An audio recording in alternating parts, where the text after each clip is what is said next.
ঢাকার অন্যদিকে যানবাহন চলাচল কম। সেই ডাইভারশনগুলো থাকবে হলো আপনাদের মাধ্যমে একটু ক্লিয়ারলি জানানো, যাতে যানবাহন চালকরা আগে থেকে অবগত থাকে।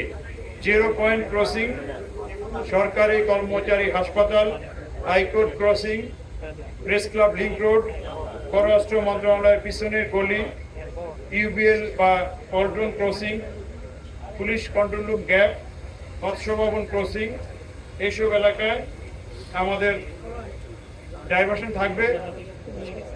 এইসব এলাকা থেকে ঈদে যারা মুসলিমগণ এসে পায়ে হেঁটে ঈদগাহে প্রবেশ করতে পারবেন। একটা বিষয়, অনেক গাড়ি দেখা যাচ্ছে যে ঈদগাহের এলাকার আশেপাশে ঢোকার চেষ্টা করে। আপনাদের মাধ্যমে জানাচ্ছি এই চেষ্টার জন্য তারা না করে, যে ধরনের গাড়ি হোক না কেন। পার্কিং ব্যবস্থা যেটা থাকবে সেটারও কয়েকটা এলাকা আমরা বলে দিচ্ছি।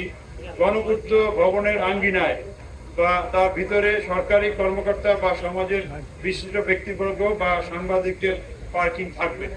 পিডব্লিউডি অফিস তার এলাকায়, আইএবি ভবন, ইঞ্জিনিয়ার্স ইনস্টিটিউশন, সেখানেও থাকবে।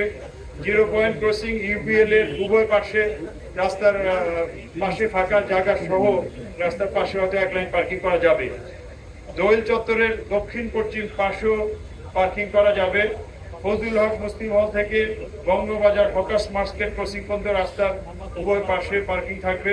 মৎস্য ভবন ক্রসিং এর পূর্ব দিকে কার্পেট গলি রোড ক্রসিং এর পাশে রাস্তার উভয় পাশে পার্কিং থাকবে। মৎস্য ভবন হতে শাহবাগ ক্রসিং রাস্তার উভয় পাশে এক লাইনে পার্কিং থাকতে পারে। জাতীয় ঈদগাহে আগত মুসলিমদের প্রতি আমাদের সাধারণ অনুরোধ, নিরাপত্তার স্বার্থে তল্লাশি কাজে সহায়তা করতে হবে। অর্থাৎ আটকে গেট দিয়ে প্রবেশ করতে হবে, ব্যাগ বা কোনো কিছু আনা যাবে না। অন্যান্য যে নিরাপত্তা বাহিনীর অনুরোধ সেটা রাখতে হবে।